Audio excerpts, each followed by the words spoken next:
Lifted and shown, थोड़ा पता चले। थोड़ी पीछे हो जाए, थोड़ी पीछे हो जाए, थोड़ा उठा के थोड़ा पीछे को चलो, और पीछे।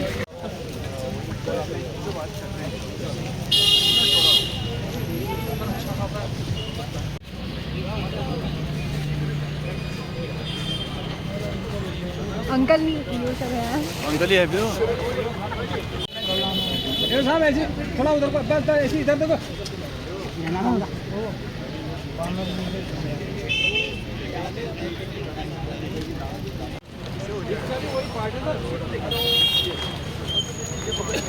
ये सर को आगे करो।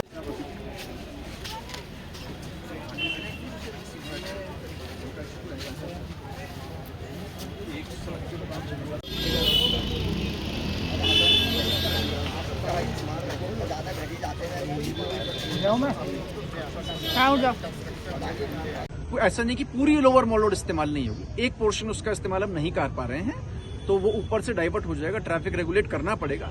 लेकिन फिर भी निर्देश डिपार्टमेंट्स को यही है कि जल्द से जल्द इसको करें, और जो डैमेज अब बढ़ गया उसकी भी संशोधित डीपीआर बनाते हुए तत्कालीन शासन को भेजें और फंड्स वहां से जल्दी हम लोग क्लियर करवाएं। जहां से रैंप बनाया है वहां पे भी स्थिति खराब हो रही है, नीचे वाला पार्ट धसाव की स्थिति में है। अपर माल रोड का भी कई हिस्सा इस तरह के डैमेज दिख रहे हैं, दरारें दिख रही हैं, तो एक टेंशन दे रहा है आने वाले दिनों के लिए। बिल्कुल सही कह रहे हैं। इसमें तो एक जो हम इसको एक पीस मील अप्रोच में नहीं कर सकते, ये नहीं कह सकते कि इतना टुकड़ा हमें कर देना है। एक बड़ा कॉम्प्रिहेंसिव प्लान इसमें बनाना पड़ेगा, क्योंकि पूरे लेक के और रोड के एग्जिस्टेंस का सवाल है, जो हमारी यातायात के लिए काम आती है, सभी सेवाएं इस पर निर्भर हैं, उसको उसी अनुसार हम करें।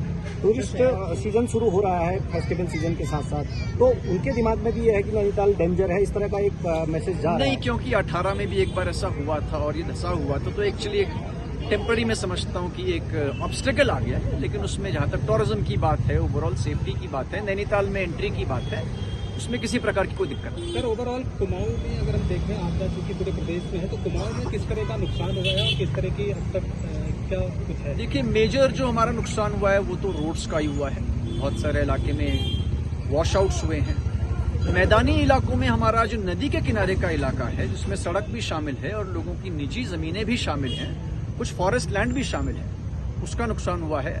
अल्मोड़ा में बड़े लेवल पे हमारे पेयजल की पाइपलाइंस का नुकसान हुआ है। बागेश्वर में जो पिटकुल का सबस्टेशन है, उसमें भी काफ़ी बड़ा हमारा नुकसान हुआ है, जिससे कि हमने गवर्नमेंट ऑफ इंडिया से जो हमें एड मिली है उसमें भी इसको एस्टिमेट को रखा गया है।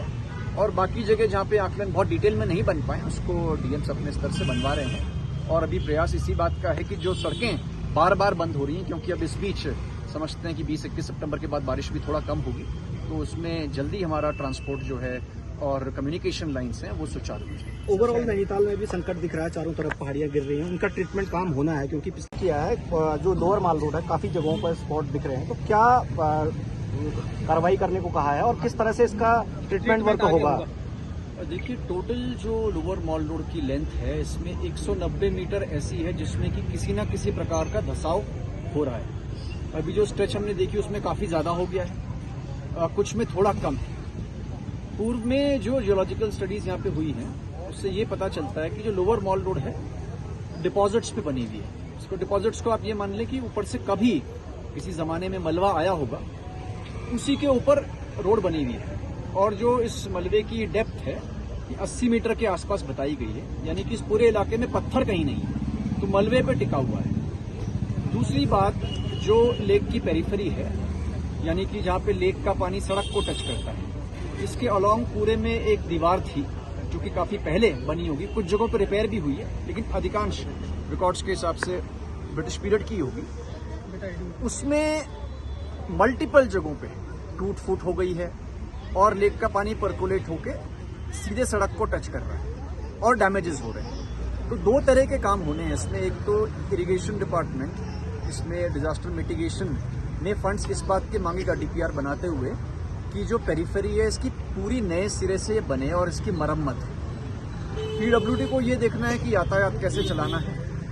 उसमें अभी 25 मीटर का तो आप लोगों को पहले पैसा मिल गया था 4 करोड़ के आसपास, जिसमें 2018 में आंशिक काम हुआ था। उसी काम को ये लोग पूरा करेंगे और अगर वो डीपीआर के हिसाब से वो टेक्निक एकदम सही बैठती है, इसमें टीएचडीसी को भी इन्वॉल्व किया, उनके सीएमडी से मैंने बात भी की है, तो वो एस्टिमेट पूरे 190 मीटर्स में हम लोग करेंगे। फिलहाल जो 25 मीटर में आप लोग इसमें एक तरह से पिलर्स बनाएंगे और पिलर्स के ऊपर एक तरह का लिंटल भी डालेंगे जो कि भार ले लेगा, इसका अच्छी गहराई पे इनको डाला जाएगा। तो ये प्लान है। लेकिन जो इरिगेशन वाला वर्क है वो काफी इंपॉर्टेंट रहेगा, क्योंकि ये जो 190 मीटर्स में अभी धंसा हुआ है, हो सकता है कि कालांतर में नए पॉइंट्स इस तरह के बन जाएं। तो ये बहुत इंपॉर्टेंट प्रोजेक्ट है और शासन की भी प्राथमिकता है, तो इसको किया जाए। 6 महीने कम से कम लगेंगे, लोअर माल रोड को बंद भी रखा जाएगा। फेस्टिवल सीजन आने वाले टाइम में है, टूरिज्म को काफी नुकसान होगा, इसमें फिलहाल होगा ट्रीटमेंट। उसमें टिफिन टॉप में तो एक इरिगेशन से हमने एस्टिमेट बनवाया हुआ है, उसकी स्वीकृति हमें शासन से मिल जाएगी, मिटिगेशन ने मांगा है। और जो अन्य जगहों पे जो भी सेंसिटिव पॉइंट्स हैं, बेसिकली सभी जगह किसी न किसी तरह की स्टडीज हमारे द्वारा करा दी गई है। कुछ जगह ऐसा है कि यहाँ पे जो स्टडीज हुई हैं उनको वेट कराना पड़ेगा किसी एक्सपर्ट बॉडी से, क्योंकि एक साथ पैसा लगाना बिना प्रॉपर स्टडी के वो उचित नहीं रहेगा। तो जैसे बलिया नाला में बहुत अच्छी स्टडी हुई और उसके बाद वहाँ पे काम करें, उसी प्रकार से इसको करें। Thank you.